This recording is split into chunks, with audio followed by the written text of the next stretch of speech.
There are a lot of other statistics and studies that have been done to double down on this aspect. I think Harvard, they made a study where they researched about 21 billion friendships, and they found that the strongest predictor of whether a person rises out of poverty was not their school and not their neighborhood, but it was whether they were connected to people in higher opportunity circles. Right. And so, yeah, of course, sometimes those connections can come through school or your neighborhood. But the point here is it's all about the network that you invest in and who you know. Okay. When I said to bring it back to some sort of reality of the clouds, when I set out to raise capital on my first acquisition, I was a first time potential business owner at the time. It came in oversubscribed. I had 100% more offers to give me money than what I was looking for. Okay. But guess what? The people that this money was coming from were people who I'd studied alongside for a lot of years, people who I'd broken bread with in my previous careers. I have had a number of different careers, be it people I worked with, workmates, juniors, superiors, people I met at conferences, and even clients. Those are the people who got me 100% oversubscribed. And some of them even said words such as, I don't care so much about the business opportunity you have presented to us or the prospect of returns. I'm all in because it is you who's coming to me with this. So again, the purpose that I am pursuing today, it got its backing because of the rooms that I spent time in and building the relationships long before I even needed them. That's what that's about. Okay, so to make it a little bit practical, what does that mean for y'all today?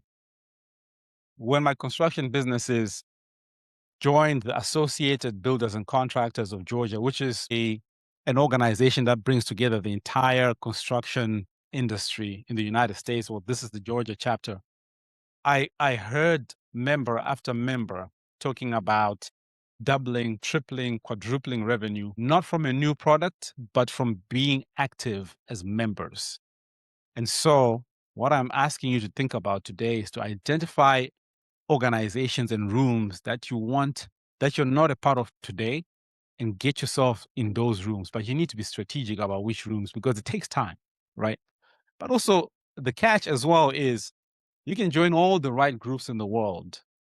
Look, if you're not strategic about which groups or where to inject yourself, and also if you're not active because you're buried in your business doing everything yourself, then you're going to miss the mark, right? And so that comes back to that pillar one that we talked about, the who, not how. Freeing time to invest in community is not a luxury. It may actually be the highest return decision that you get to make all year. A paralyzed man needed to reach Jesus, but the crowd was too thick.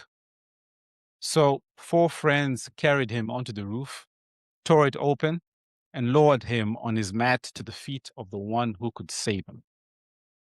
He didn't walk to his breakthrough. Instead, his circle carried him there. So look around you, like literally look around you, all the people beside you. This is not just a mere audience. Okay. It is a circle. And one of the beautiful things about being in the right circle is it also helps you bridge critical knowledge gaps that you didn't know you had, right? Which brings me to the last pillar, what you know.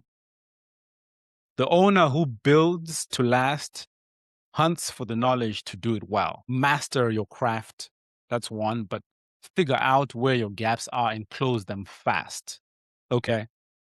There's an old story. I love stories. I think I'm going to be one of the best grandpas ever. There's an old story about a frog at the bottom of a well, and that frog was not lazy. It wasn't stupid. In fact, it was the best frog in that well. It knew every stone and it was leaping from wall to wall. And it told every creature that fell into the well that this well was the finest place in the world. Until one day, a turtle from the Eastern Sea described the ocean. Water too wide to measure, depths no drought could empty, and no flood could fill. And the frog went quiet because it had mistaken its well for the whole world. So I'm going to call you frogs for now. So the question is not whether you're a good frog, because most of you are excellent frogs, but the question is whether you have mistaken your well for the ocean because your ceiling easily becomes your business's ceiling. When the owner stops growing, the whole thing stops. So I'll tell you a little bit of an ocean moment that I experienced, right? Years ago, I discovered something that most people in America never get to find out. And that is that an ordinary person with no famous name, no fat bank account, can buy an established business, profitable business from a retiring owner, even without a blue passport. I don't have one. But I became aware of that through my circle, through my mentorship organization. And I spent years doubling down on my knowledge, filling that knowledge gap I had about how to actually execute on this. And my world just got bigger and bigger. And that is what knowledge does. It doesn't shrink your purpose to fit your sight. In fact, what it does is it expands your perspective to fit your purpose. And my turtles were the people, right? The right rooms and the right relationships. So let's get practical. Start a reading bucket list. As you enter new rooms, ask people you meet what their favorite books are and why. One, two, check. Can you hear me? It's not my door. Can you hear me? Okay, perfect. All right. So as you walk into new rooms, ask people that you meet what their favorite books are. Okay, and why those are their favorite books. And put them on a reading list. And the excuse I always get from people, even from some of my leaders in my organization right now, is I don't have the time. Hello. Okay, there we go. Yeah, I always give the excuse that, hey, I'm busy, I'm grinding away, I don't have the time to read books. Think about this. This is not New York City where people are walking all over. This is an environment where people are driving. Think about how many hours you spend in your car driving every week. You can convert your car into a classroom, fill it with audiobooks, right? As you enter new rooms, join new organizations, you raise your hand for events where they're talking about subjects that are not familiar to you. But just have that passion to learn, just as you have done joining this cohort that you joined, right? And just give yourself one simple rule, which is no 1 week will pass before I feed myself and consume something that grows me. Okay. Remain a student. So let me bring it all home. It begins in the mind. You decide to build something that can outlive you. And then that decision sends you looking for people who can help you, the right people, the right circle. And then the right people help open your eyes to what it is that you don't know or what you didn't even know that you didn't know. Okay. So the truth I want to leave you with is you do not rise to the level of your ambition, but you rise to the level of the knowledge, the systems, and the people you build around you. Some of you may think, well, purpose is such a soft word and it's a nice word for a graduation and nothing more. Let me give you something that helps crystallize this. Two researchers, Collins and Porras, they tracked companies built to last against their closest rivals for a period of 65 years. And based on their studies, $1 invested with those companies in the cohort of those built to last, those that were purpose driven, it grew over a certain time period. It would have grown to over $6,000.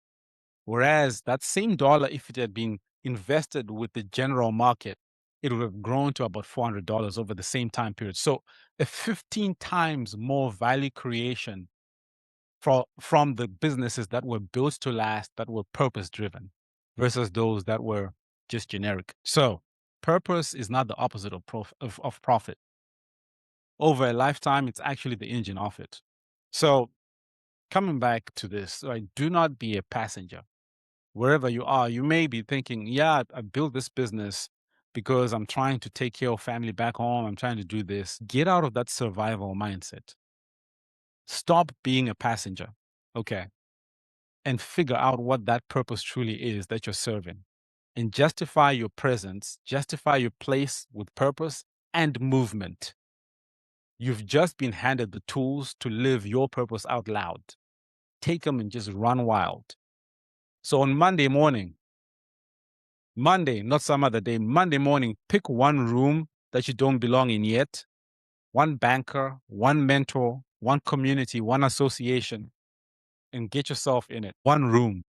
And that is how the ocean gets bigger. Congratulations, graduates. Now, please go forth and bear fruit. Say that this was an excellent experience. I say that this was an excellent experience. I say that this was an excellent experience. I can All right. Well, we're at the time where we give out the certificate for the Business Igniter graduate, and we'd love to invite Miss Deidre back on the stage. Can you please put our hands together for her? Thank you.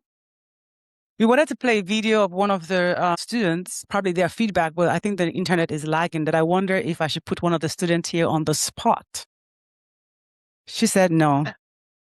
We had her loud and clear, and I wasn't even talking about her, but I wonder if I should put her on the spot to just give us just a quick 30 seconds, 1 minute overview. If technology would fail, humanity would not fail. So can you put our hands together for Miss Mary? She wasn't expecting this. But quickly, Miss Mary, come on, let's see practically all that you've been taught, learned. Just a quick overview, 30 seconds, 60 seconds. Okay. All right. Hi, everyone. I'm just going to say a little bit of what I said in my testimonial.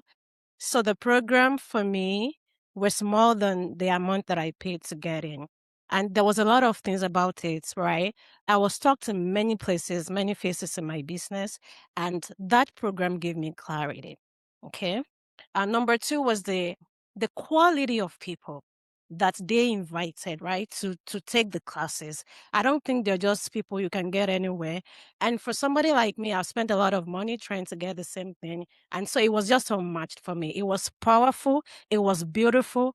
The time that was invested in it, I felt like it was valuable, very valuable, much more valuable than even the time and the money. So thank you guys. I don't know if I'm saying it enough, but I just want to say if you're here, you're a business person, and whenever you see the flyer for the next cohort, don't even think about it, because you're not going to get the same thing anyway. And I mean it. I didn't get paid to see this. So it is the truth. So thank you so much. Thank you, everyone. Thank you very much. Like you said, many more. When you see the next flyer, please sign in droves, tell people about it. And I wish, again, like I said, I wish the video was played, but we're just going to go straight right into it. I'm going to be calling out the names of the graduating students.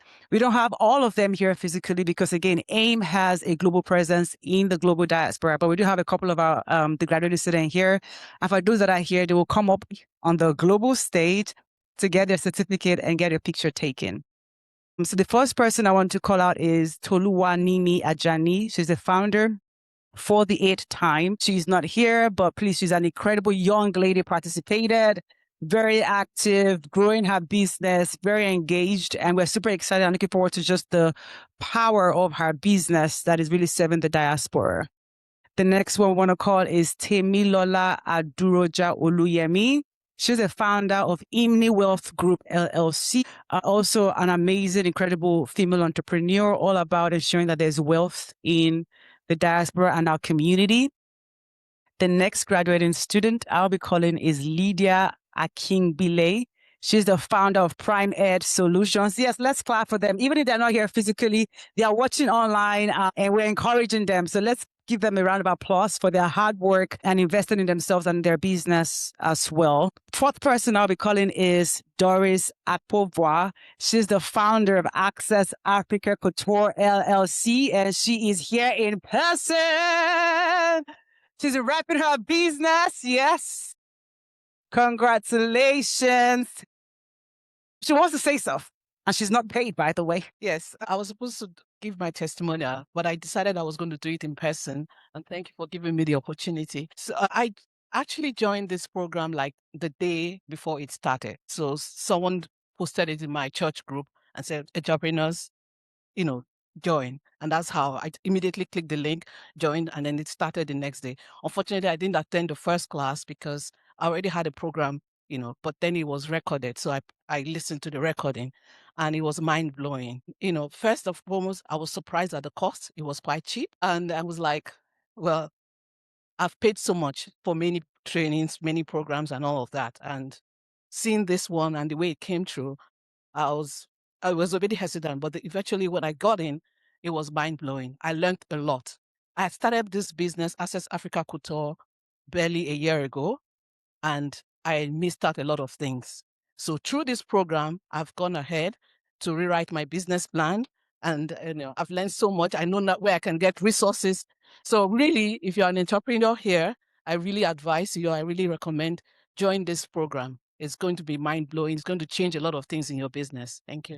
Oh, thank you so much. Amazing. Do you want to get your picture taken? Can we please put our hands together for Miss Doris? So many things were said in her review. I hope we caught it, right? The fact that it was recorded, the fact that it was excellent, the fact that she found out about the event in her church group, again, the power of the right community, and the fact that she started, but yet it's not about how long you start, it's about the structure behind your business. So thank you for investing in yourself. And again, we can't wait to see your organization, your business in a global scale. And we know it's already started. Can I get an amen? Okay. All right. The next person we're going to be calling is Masi Chukwuemeka. She's the founder of Masi Brands LLC. Can we put our hands together? She's not here in person, but she's joining us virtually. The next person we're going to be calling is Dr. Layomi Balogun. She's the founder of Majestic Eagles Financial Services LLC. She's also one of our sponsors for today, an amazing pillar of our community. Thank you so much for all that you do. Wow, yes. Good afternoon, everybody. As she said, my name is Liam Balogun. So I joined the cohort, Dr. Namdi. So they said, okay, Dr. Yarami, you can learn from this. So I did. And I wasn't able to do all the classes, but the few that I did was so powerful because I learned a lot about AI. I learned a lot about I was in a class with Business African Culture. They were talking about how you can go to different organizations and meet with them, and like the one I'm trying to get is they were encouraging her. She was a little bit down with her business, and they were encouraging her that she can go into film industries. And I was like, oh my goodness. Then all my friends that are in business with as she is, they didn't know that. And that small information, I was able to even tell my friend, I was like, did you know you could do this? So it was so powerful. And for my own business with the AI, and they gave us all kinds of resources, it was very good. For that price, I would say, thank you guys. Thank you so much. Can you put a hands together again for Dr. Layomi? Second time that we're hearing for that price. I wonder about the price for the next cohort.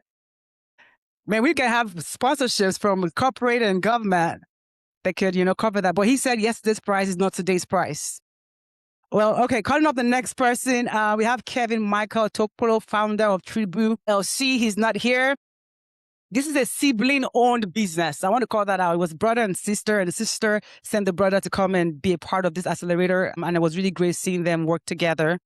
The next graduate we want to call is Nkechi Ogbor, to the PharmD MPH CPH Texas Southern University. She's also not here, but please can we put our hands together for her? And the last but not the least, we have Mary Adebisi, COO, Director of Training, Crest States Consultant. All right, I believe that brings us to the wrap of all of the graduates, but I'm going to hand the microphone back to the founder, Dr. Nnamdi Iheanacho. Thank you very much. Quickly, that last picture is going to be the best picture because that's the husband.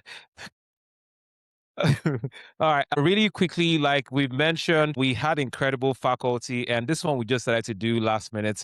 They're not here, but I'll still invite Dedra back to receive a certificate for our faculty. It's appreciation for all of our faculty who helped our students through the program. So Jean Rinchowski, we have a certificate for him. So Dedra, you'll help us deliver to them.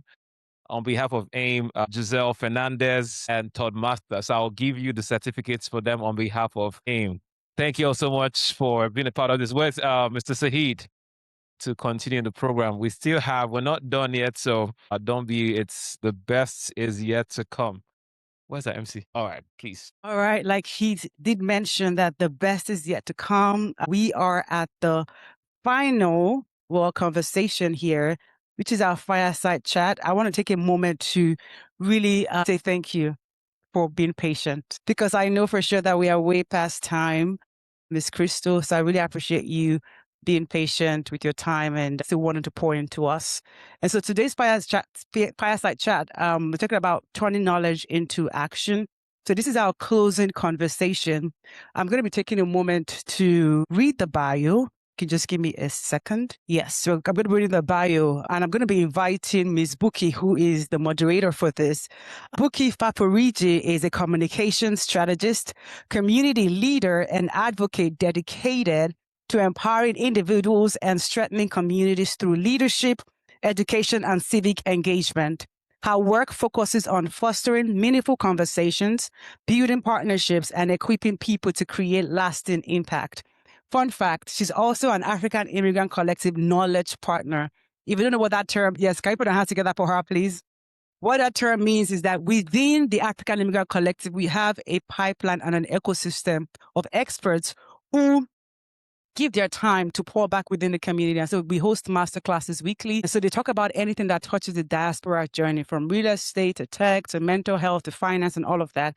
And so she's one of our AIM knowledge partners, supporting initiatives that promote leadership development, knowledge sharing, and community empowerment. Can you please put a hand together for Buki as she moderates this panel? Keep clapping. The faster you clap, the faster she walks. All right. So, and then I am going to also be calling Miss Crystal McElroth. She is also going to be speaking here on the Fireside Chat. She's our key speaker on this conversation.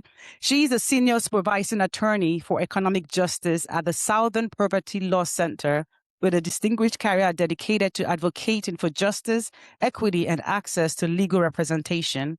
Her work in discrimination law, nonprofit leadership, and community engagement has made her a respected voice on issues affecting individuals, organizations, and undeserved communities. Admitted to practicing before multiple state and federal courts, including the United States Supreme Court, Crystal is passionate about educating, empowering, and inspiring others through legal advocacy and public service. Can we please put our hands together for Crystal? Come on, keep clapping. Yes. Hey, everybody. How are we feeling? Well, first of all, I'm proud of you all for being here today. It's Saturday. It's a great sunny day. You could be anywhere right now. There are parties going on. There's one event or the other, but you're here today to hang out with us. So clap for yourselves. A round of applause. A round of applause. And secondly, another round of applause for this conference. We've had a lot of great speakers. I heard a lot of right? You've had so much knowledge and information.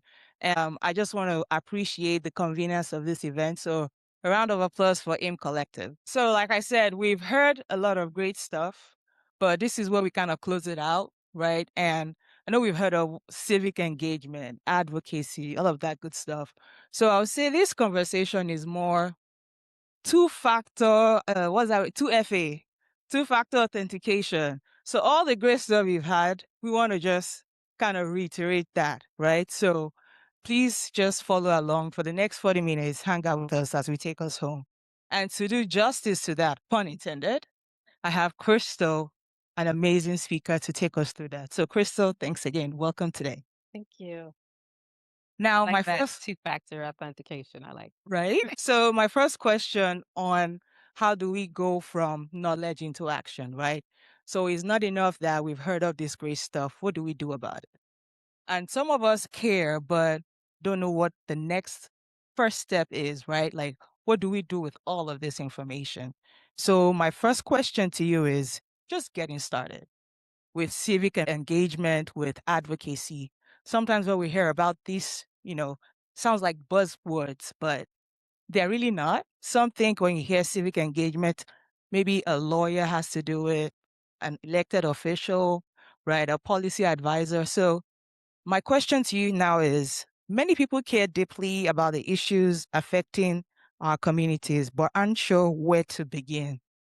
So what are some meaningful ways everyday people can become engaged, regardless of their profession or immigration status? Absolutely. I loved where my brother started with reading a new book, your reading bucket list, adding something to your weekly schedule with listening to. Just last night, we concluded Vacation Bible School at my church, and I told the teenagers that you water yourself, you nourish yourself by some small daily practice, reading something and growing yourself. And so I think I would start there as well. There are a lot of guides and resources put out by some of our civic organizations, our civil rights organizations here in Georgia, like the ACLU. The League of Women Voters is a nonpartisan organization that puts out a great elections guide for all of our elections. They just did one for the primaries, and they'll do one again for the general election. It's nonpartisan, but it's always very thorough on all the issues and all the candidates. I circulate it in my circle. So, educating yourself on what's on the ballot, what are the issues in your community, educating yourself on some of the bigger picture issues in American politics, US politics. But then on a local level, go to city council meetings, go to county commission meetings. One of the things that I have been very vocal about for the last several years, in 2020, everybody was protesting the summer of social unrest. Everybody had a lot of opinions about who was being tried for what across the US. But I would counter people and say, but do you know who your district attorney is? Do you know who your sheriff is? Because those are elected officials in your community. And so when we're mad about who's being charged, we forget that we had put that person in office.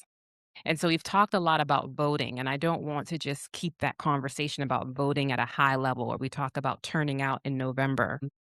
When we forget that the judges in Georgia are all elected in May and not even on the November ballot. So if you don't go to the primary, you don't vote on your judges.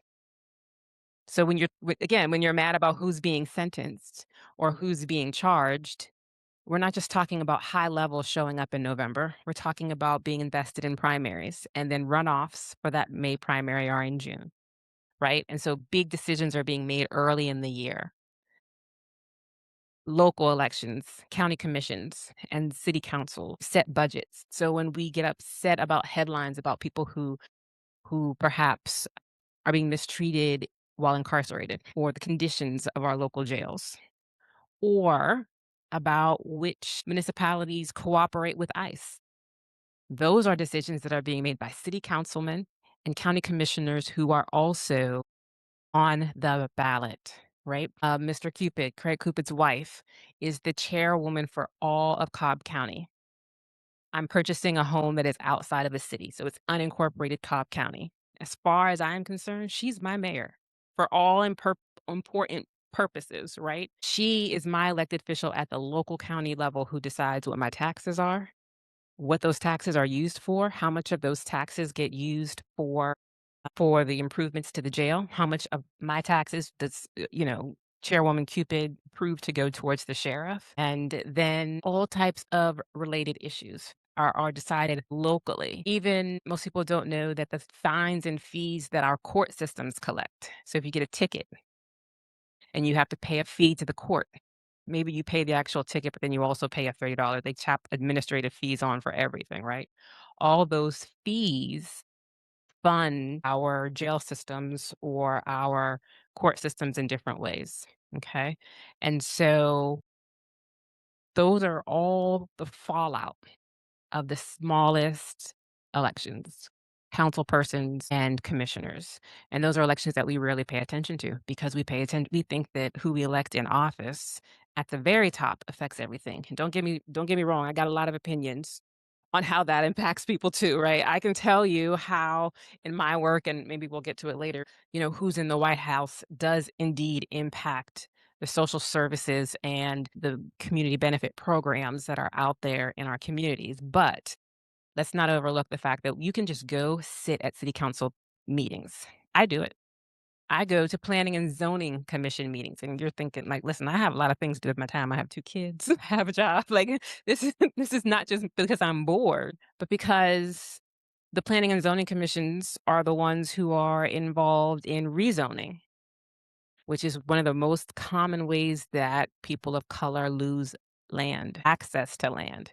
It's also, even if you don't own land, it also determines where they'll allow you to build an apartment complex, right? Because there's all the economics behind wanting to build an apartment complex. So we don't want renters. We want to keep our property values. They're not in my backyard. They're not in my backyard. And so all of that, I want to know what the zoning commission is doing. And some of these NIMBYs are at every zoning commission meeting raising their hand and objecting to minorities immigrants, Black and brown people who want to start a business. I watched a woman who had run a hair salon for 20 years find out that the zoning had changed. She had run a hair salon here, right? And so every level of government, I believe, will do what they can get away with and no one's looking. And so the most important way that we can have a voice is to make sure we're always looking at every level. Thank you so much. Thank you so much. A round of applause for Crystal. That was a powerful response. That was a powerful response. Thanks, Crystal. And as you were speaking, something struck me, right? And I hope that it resonated the same for you as well, that ignorance is very expensive. Like, we cannot afford to be ignorant because a lot of these things are because we just don't know. But guess what? We are still responsible for the education as well, right? Nobody's going to come force feed you information and say, hey, you should know this. You should make that proactive step of literally putting yourself out there. Things start like just you attending conferences like this, right? So thank you so much for that response, Crystal. I'm going to piggyback on one of your comments you made, and this has to do with how do we make advocacies last? So you touched on the protest in 2020, and to me, we have communities, organizations kind of mobilize, organize when we have like really burning issues, right? Like matters of urgency where people, rally together for that cause. But sometimes it feels like a one and done versus having like a lasting, continuous, right, machine, advocating for, issues of that matter. So here's my question to you. You've spent your career working alongside underserved communities fighting for justice. What have you learned about what makes advocacy efforts successful over the long term? Anticipating it being long term. Everything ebbs and flows. And so maybe we make small gains. And we did. In 2020, we looked like we were making gains. We make small gains, and then the folks that we're fighting will figure it out and they'll pivot. And then there will be perhaps a regression, or now we're responding to something else. The key, I think, to making sure that we're talking about movements and not moments is thinking about how we show up long term. How do we, those of us who are committed to social justice, advocacy, any kind of change, think about doing this in the long term? So, for those of you who are starting business and nonprofits, like from the jump, what's the succession plan? How does this work that you're doing live beyond you? Because I hope you retire soon. Like, I hope you retire and live a wonderful, beautiful, peaceful retirement, right? I hope you get to walk away from this thing, and I hope that it outlives you. So from jump, what is the strategy to make sure that first you are able to show up in the ways that you want to show up in a way that is sustainable over a long career? Okay. So, what do I need to show up in my full power? What do I need to be able to do this work to show up and commit to this movement in a way that's sustainable? So, if I like not in a way that burns out in 2 weeks, where I've used my full power, but it was too much because I can't keep up at this level. How do I show up at my full power over a long career in a way that's sustainable? And then how do I walk away and know that others can too? And so I think sometimes hustle culture gets us. We've started all these businesses, right? We are breaking generational curses. We're doing different than we've ever seen done. And we're trying to provide a legacy for our family or our kids. And that means that maybe we've had to work off a 9 to 5 while also being part of an incubator, while also going back to school to get additional certifications. And we do it all ourselves. How do we think bigger than that? Maybe you've had a particular experience that motivates you to jump into starting a 501(c)(3) nonprofit where you are going to address this one particular injustice that you've seen.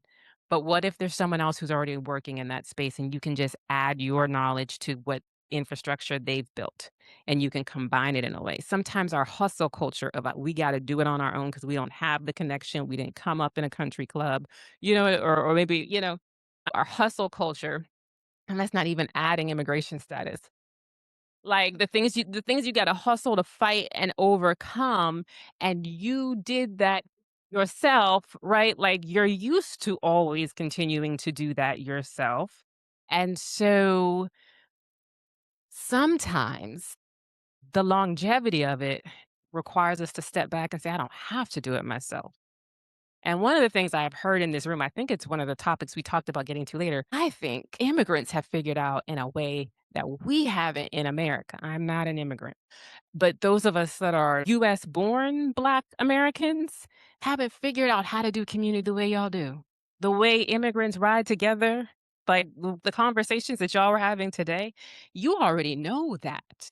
And so I think in this space, the strategy is how do y'all preserve what you all know about community and don't let US hustle culture or any of this the division that you were just talking about, right? You were just talking about the way we try to divide you. Don't let us.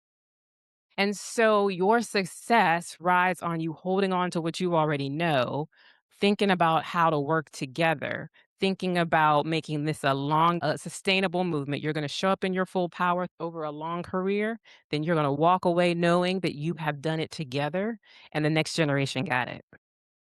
Thank you so much, Crystal. Thank you so much. Just to add a little bit to that, I loved your response on that. But one thing I took away from that was, yes, having the passion, but then you realize that even the passion doesn't take you far, right? You can have passion, but if you're not consistent, you fail at it, right? So I think it's the right mix, the right cocktail of, are you passionate about a cause? What are you passionate about? But are you showing up too consistently? Like, are you putting yourselves out there? Right. And so, just having that right combination, I think is a good way to start having that mindset because it all starts in the mind as well. Right. So thank you so much for that response. Appreciate it. My next question, slightly similar to that last one, still on how do we make advocacy last? But when we rally, mobilize, organize, all of that good stuff, again, some of it is more reactive. Yeah. Right? Is more something happened. Now we're out in the streets. Okay, now we're speaking up versus proactive, right? Like, how do we kind of build infrastructure? What does that look like, right? So here's my question. Community organizations often respond to crisis, but lasting change requires sustained engagement. How do we move from moments of urgency to building lasting civic power? Now I'm thinking I didn't answer the last question because what I said before is my answer to this one. Building lasting movement is exactly what you said, more than responding to moments. Yes, exactly. It is trying to hold the both and the here and now and the future of saying, I want to, what do you envision society looking like? Do you envision a society that doesn't ask for your race? I think someone said, like, when you're checking boxes to get benefits. And so it's holding that at this moment, we are fighting for rights that many of us thought had already been established.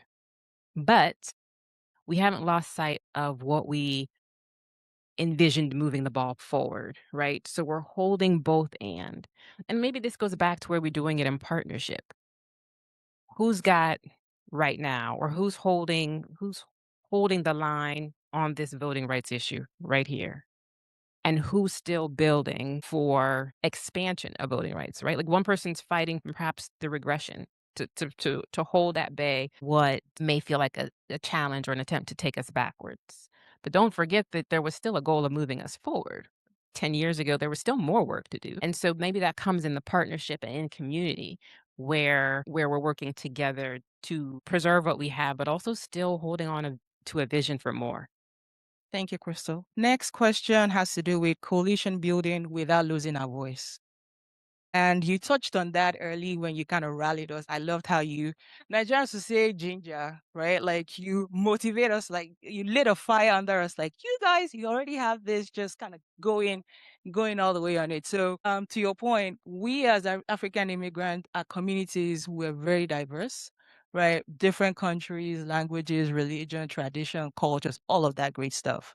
So if you're talking about diversity, we have that. But how can we start to think that we don't have to do it all in silos, right? Like to your point, like not a me against the world, I'm conquering on my own by myself and the burden feels so heavy, right? Like, how do we kind of straddle the line where we keep that balance of, yes, we have our own identities and we have our own wants and needs, but across, we can still come together and build shared power across our communities. So here's a question. Coalition building has been central to many civil rights victories. What lessons can African immigrant communities learn from other movements about building partnerships across communities while maintaining their own unique voices? I mean, our liberation, our freedoms have always been tied together. I don't think that as a US born Black woman, I was taught that enough. I don't think I heard that enough. And it seems to me, I heard Jacques Laurent start and talk about how Haiti helped Greece. Literally the first I've heard it at my big old age of 41. Okay. But, y'all know this. Y'all know your own individual histories in your individual countries of your liberation, and then you know several others. And I mean, I consider myself a pretty well educated woman. I've done okay for myself. I have a bachelor's from a very good school. I have a master's. I have a JD. I have degrees. Okay. I'm no slouch. And I don't know. I'm confident I don't know as much about the fight for liberation as y'all. Multiple, any single one of you, I'm confident could pull me aside. We could go get coffee and you could put me on to what it's like to fight for identity, for freedom, for respect.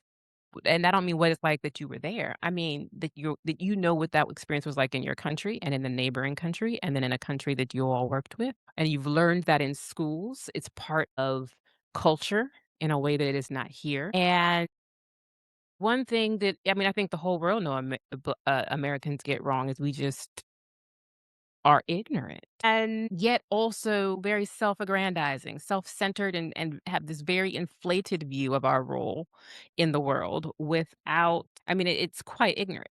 And so what I have heard here today has been so informative, educating, inspiring. I don't think I'm qualified to answer the question to tell anyone in this room how you maintain your collective power. But I can assure you that from what I've heard, even when Sister Adriana was up here talking, I don't think there is anything that unified immigrants could not do in US policy, advocacy, elections, period. And I am using immigrants to refer to Black and Brown, not just in terms of numbers, but perspective, power, history, richness of culture. I don't think there is anything that immigrants could not do in the US or otherwise on the world stage if unified. And so perhaps that's just where I'll leave my answer. If you just remember that despite our arrogance and ignorance, we don't know what we're talking about or how to do what your countries and your people have done. Thank you, Crystal. Thank you so much for that. And while you were speaking, something struck me, and that was the fact that I loved how you said or charged us with, there is nothing we can do. And the reason why I said that is because if we are honest with ourselves, the very first no we receive is us. The very first no you hear from anybody is yourself. You first tell yourself, oh, I can't do this. Right? And so if you already tell yourself you can't do it, you don't need an outsider to tell you can't do it because you've already decided right off the bat that you can't do it. And so thanks for that, because I want to charge us again, not to think from a no perspective. We can do it. The question you should ask yourself is, why not me? Or why don't others want me to believe I can do it? Why don't US policymakers and elected officials want you to know what immigrants could do if unified? Are you kidding me? Do you know how you would burn this country down? What? Did y'all record this? But you know what she means. You know what she means. But yeah, it's absolutely, absolutely not being our own first no, not being the limits to what we can achieve, right? And just because unity doesn't mean sameness, right? we can unify and still, or unite rather, and still have our own unique voices, chase our own passions, issues that still matter to us, right? But I still feel that we go a little bit farther with that shared power, right? I think what's that saying that says, if you want to go fast, you go alone. If you want to go farther, you go together. So I think that is a nice way to kind of put a little bow on that question. Yeah. So here's my last question, Crystal, and thanks for hanging out with us so far. What do you want the attendees today? What do you want them to live with out of this conversation and today's conference? What's one action you hope every person takes in the next month or even beyond to strengthen their community or advance the causes they care about? I would love where I started, I would love for you all to attend a local council or commission meeting. Agendas have to be posted online. I think it's online, but they definitely have to be published. I believe they are all posted online with whatever supporting material. So whatever that body is going to talk about has to be made available to the public with all the documentation that they might be reviewing. And even if it's not intentionally relevant or you don't feel like it's particularly relevant, there's nothing on this agenda I need to worry about. As many people have already said, elected officials recognize faces. And once they see your face pop up at meetings, they're like, okay, who is that? And now I've got to remember a name. Oh, that's Stella. Well, where does Stella live? And why is she popping up at these meetings? And it really confuses them when you pop up a few times and don't ask for anything. Don't speak on an agenda. Just sit there and attentively listen to 3 council meetings over the course of 6 months or a year. And now they're like, who is that person? What is she getting ready to do? Can't read it. And you're like, "Yes, I am." Attend a city council meeting, attend a commission meeting, educate yourself on just something. Pick one thing. Someone here said start with a passion. I'm sorry, I can't recall which speaker it was. Start with a passion or an interest. I wholeheartedly agree. If kids tug on your heart, I love me. I love the babies, right? If kids tug on your heart, then maybe go to one of your school board meetings. I didn't talk about that earlier. Let me tell you about these school boards. You wanna talk about where discrimination is bred? The rates at which our black and brown y'all already know this, the rates at which our black and brown kids are being disciplined and expelled from public schools in the state of Georgia, okay? Go to a school commission meeting, a school board meeting, if you just care about the babies, right? Whatever wherever if you care about the environment, maybe you wanna go to a commission meeting when they're voting on taxes and the use of green spaces. If you care about affordable housing, that's the county commission too. They get to decide what to do with fair housing funds, affordable housing stuff. Just pick one topic that you want to educate yourself on, maybe find a book on if housing is your issue or your question. I can picture the cover. The Color of Law by Rothschild. Is it Rick Rothschild? Richard Roth. Okay. The Color of Law is an outstanding book. It literally talks about how housing discrimination in the US has been government created for decades. In whatever city you want to live in, Black people live in quote unquote ghettos. Immigrants lived in quote unquote ghettos because the government allowed, drafted, supported segregation like in federal law, in mortgage rate. Do you have it? Well, who's the author? Rothstein. Richard Rothstein, thank you. The Color of Law by Richard Rothstein. He also then did a follow-up book with his daughter. It's called Just Action. So in the first book, he outlines how this is the law. This is not a coincidence. It's not our fault that we're poor and we can't afford, but no, they had laws for decades that prevented lenders and renters from allowing us to live there. When they were building housing projects that were allowed to accommodate minorities and immigrants, they structured it even down to the rental rates ensured that we would put 3 families in 1 unit. So it has been by design that Black and brown and immigrants, and in those days, at some points, those were immigrants that included like Irish Americans, right? Like the European immigrants that weren't cool or weren't approved. But they were all intended to be living in overcrowded homes, units. This has been by design for over we're probably coming up on 100 years. This has been by design in the US, right? So the first book outlines how this is actually not a coincidence. These are laws. And the second book talks about like how do we move forward from this? Just action. Okay, now we know that this is not just coincidence. You're either born poor or not. This is by design, and here's how we move forward as a society. So if you have an interest, and I don't know if I brought enough cards, but find someone and say, "Hey, what's a resource? Where would you start if this was your interest?" Increase your knowledge and then be present and let our elected officials see who's watching them. I guarantee they might make some different decisions about funding allocations if they saw a whole bunch of beautiful African prints showing up in their commission meetings every couple of weeks, right? I mean, like, listen, this right here is a site. Y'all should be at commission meetings just like this. And it's not a crowded room, but just be seen. Let them know that they're constituents and looking good.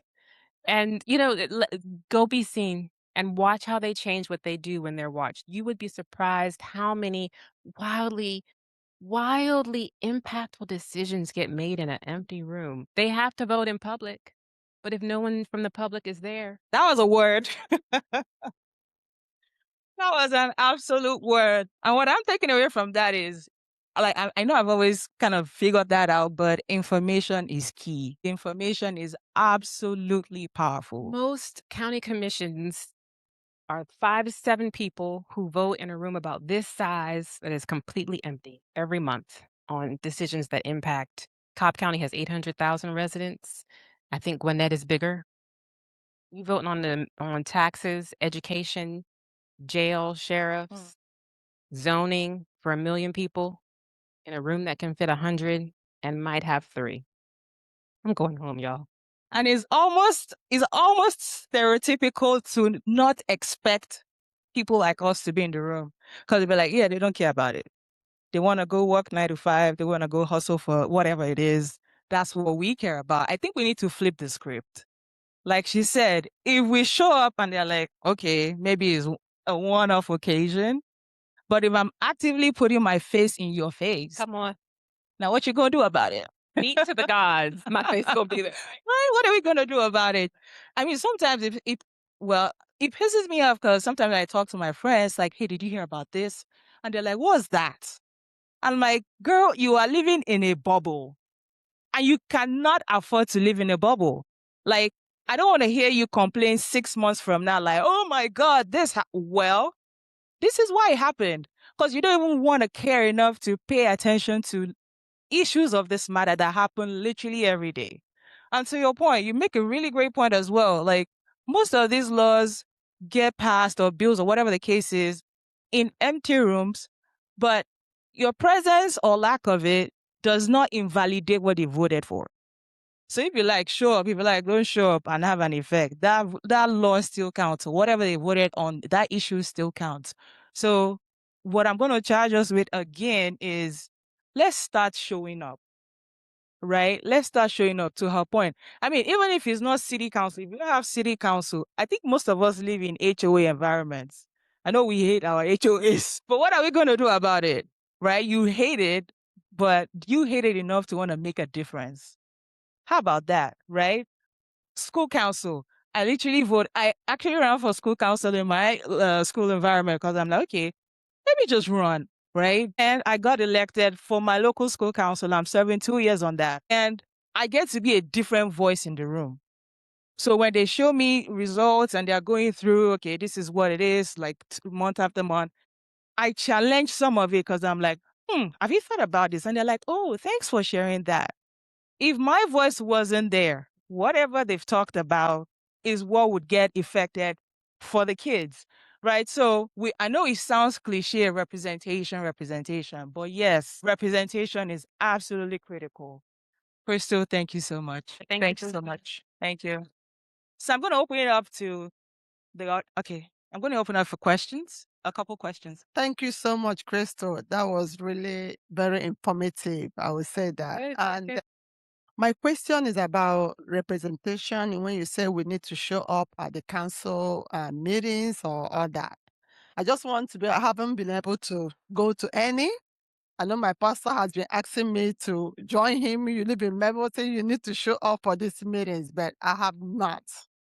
But after being here today, hearing all this, I will. Yes. I will. That. Baby, these submit. I will. I will. So my question is that when you go to those meetings and when they are voting, do you have a say in what they are voting for? Or can you vote as somebody that lives in that area? So I don't really know how the process works so that I can get myself equipped to know what to Yes. do when I go there. Thank you. Thank you so much for asking that question. I jumped right in and didn't really kind of lay the groundwork like for how this works. And I'm glad you called me on that. Every county, and I am talking county because our state legislators really don't have, I won't say they don't have the power in the decisions that are most impacting us. The most devastating decisions I have to fight as an attorney, a civil rights attorney, have come from county commissions. County commissions have to follow the rules of their individual county. There's something called Muni Code. It's literally municipal code. MUNICODE. That is online where you find the code, which is your county's law. You can go in there by county. You could type in Gwinnett, so it's Municode, MUNICODE. It'll be every county's laws will be there. It's down to zoning, how far the church has to be from the liquor store for every county. In there will also be the rules of what your county commission has to follow. So they have to publish notice. They have to share that if they're going to vote on something 14 days in advance, usually. Does it have to be put in a local newspaper? That can vary from county by county, but it's in Municode. Most county commission meetings do not allow people who are observing to participate. You can't talk, you can't ask questions. But on certain topics, they have to hold a public hearing before they vote. That's your opportunity to be heard. Public hearing is usually when individuals come up for about 3 minutes at a time. They say how they feel about a topic that the commission's getting ready to vote on. Sometimes they can ask, well, you can always ask questions during your 3 minutes. Depending on how packed the room is, the commission can decide if they're going to answer them. It really depends on the county commission or their rules. I've seen those questions answered in real time out in Villa Rica. The county commission was getting ready, the city was voting to take a bunch of people's land. You know what those people look like. It's going to take mom and them's land, a whole bunch of people, and build a road. They answered questions during their 3 minutes. I've been in others where they won't answer questions. They just maybe make note. The questions are now on the record. Maybe at the end of the meeting, a commissioner will get up and try to answer a bunch. Maybe they won't. They just take it into consideration before they vote. Generally, a public hearing is when you're allowed to participate. And then at the commission meeting, when they vote, you just observe.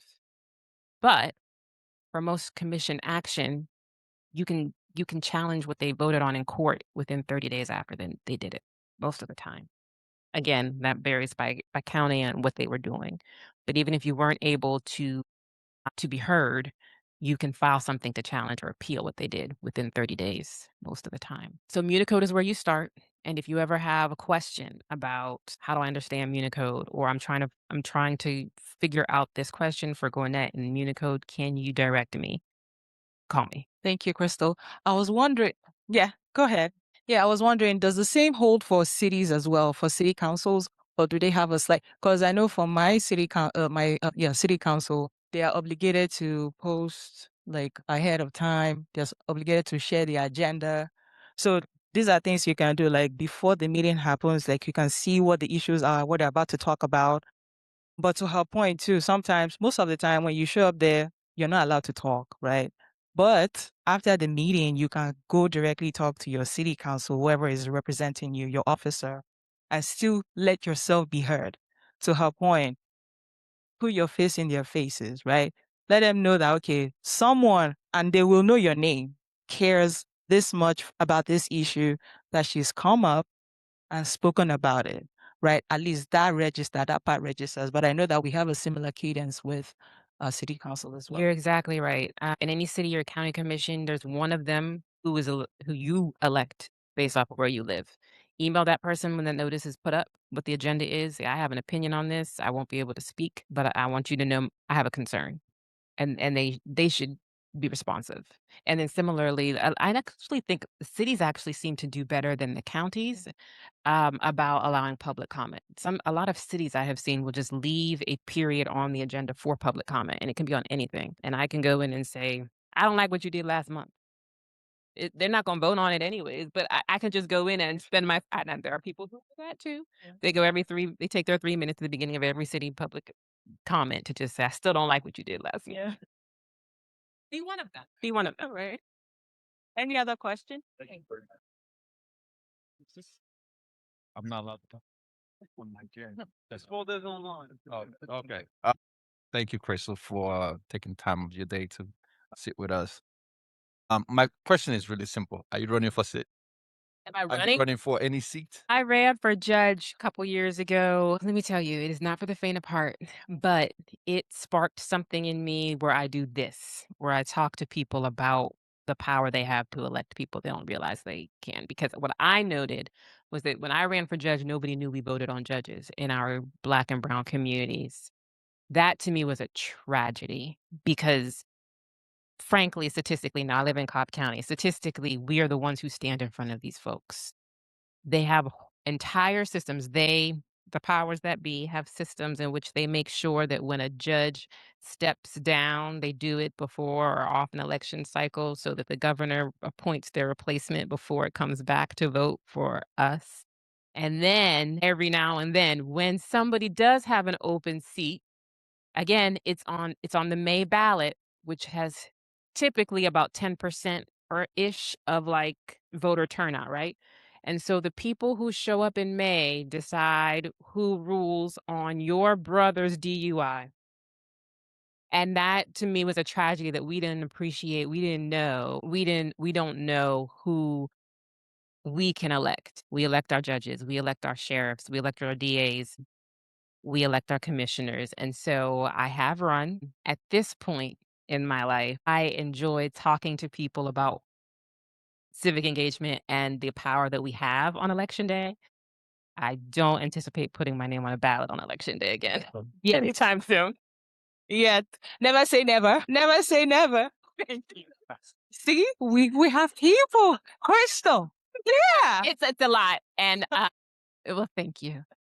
If I do, I'll make sure that y'all are the first to know. Yeah, you got supporters already. Look at your committee already, right? Y'all are too kind. Yes. Y'all are so kind. Thank you. So I just want to add a little bit to what you said. So I grew up here. I came here in '96 and got my citizenship because I delayed it in 2008, right? No, sorry, 2012. 12, yes. Unfortunately, I didn't vote for Obama the first time. It was heartbreaking, but I did the second time. So I've not missed any election since then. Think all but one, and that was 2 years ago, local election, and it was heartbreaking also. But I make it a duty to vote, and I typically vote straight D, right? I typically sorry if I don't mean to offend anyone, but there was an issue I had, and a judge was running. The judge that I met on that seat, a female, not going to mention no name, she was fantastic, and she wasn't a Democrat, right? And every time I vote, right, that particular individual, I make sure that I tick it off, right? Sometimes it's not really the party. Is Great. you need to know the individual. You need to do a little more research on it. So because of that individual, I read now before I go inside the booth. Yeah. So it's not just voting is you jump in. Typically, most of us and people that look like us who want to vote during presidential election. Presidential election is good, but the local election is where the action is. And I encourage everyone to please, if you are not, make it a point to take action to vote. Yeah, thank you so Absolutely. much for chiming in. Okay, this is going to be the last question, folks. We got to wrap it up. Thank you to both of you. Crystal, I guess this question is going to be for you. I think this event is great. Here we are having this conversation, and I'm realistic to know that we're small. And the reason I say that is that just like what Buki was saying, when you talk to your friends and some of our colleagues that are very smart, well educated, they don't know. They don't have time. So then part of me is thinking realistically, should we have some kind of white allyship? Because I look at my older neighbors, they got time. They vote. I'm going off to work. I got practice after school. We got, you know what I mean? Like, but they have the time. They read the papers. So then I just wonder in your work, has that been a successful relationship for those who get it? Because I know that you have the people who on one side, they don't want to see what we see, they don't care. But for those who are, I would say in the last 5 years, 10 years, the country has changed so much with the information that people are, I mean, if they were denying it before, they can't deny it now. So I just, I'm just thinking that this is great that we're trying to do what we can do, but the numbers are there on their side, you know what I mean? To kind of get them to come over. Yeah. No, I wholeheartedly agree that we often find ourselves with strange bedfellows and like partnering and working with people that we would not expect to have shared goals with. And I will say personally, it has challenged and pushed me a lot. And it's something that I have had to learn and really be far more open-minded about. And I don't trust either of the two major parties. So I'm not gonna sit here and tell you to just go vote down the line. It, I'm being recorded. So that's not what I'm saying. Like, you'd be shocked at the Republicans. That's not at all what I'm saying. I have had to unlearn a lot of assumptions about who we should be inviting to work alongside us. Some of my work reinforces a lot of my assumptions too, but I've unlearned a lot of assumptions, and so I think you're right on. And when I so the idea that we have to pull people over, I think, is probably the point that I'd push back on. I'm not sure that those lines exist except in our heads, and I heard some of that earlier today, and that was kind of one of the first things that kind of y'all got me by my collar a couple times. That was one of the first ones. I'm not sure that some of those lines really exist except in our head. And so I think to your point, one of the most effective tools I have found is simply storytelling. There is something about your story that any single human being on earth will relate to. Except maybe the orange one. But most of his people will still relate to something about your story. And an area of personal growth for me is being willing to tell my story or listen to stories when I assume that we disagree on 7 other points that matter to me. That is something that I would encourage you all to join me in trying to unlearn. We may not all agree on reproductive rights. In Georgia, that is a big hot topic, and I chose it intentionally, right? I would assume that in this room, we are not all aligned on reproductive rights, or there are probably other less biased ways to put it. But still, we've had really meaningful connection about how to advance the rights and the cause of immigrant justice. And so that is exactly the thing. Your neighbor, and listen, like League of Women Voters, organizations like that, they really are run by probably exactly who you're talking about. The people who are doing the work are retirees. They are often white women retirees who care strongly about this. They've got the time and the resources, and they make these beautifully detailed guides for every election so that you can know every issue and every candidate. These are indeed the people that you might want to know a little bit more about what it's like to be an immigrant in Georgia, the barriers that Representative Lim talked about facing to be able to vote, even once he had his citizen 5 times. Are you kidding me? I can't imagine, and I don't even know what else I don't know. I think our stories are powerful. I truly believe that every time we open our mouth, we are either having a connecting or disconnecting conversation. I don't think there's any gray area in between. So every time you open your mouth, you are either drawing someone in or pushing them away.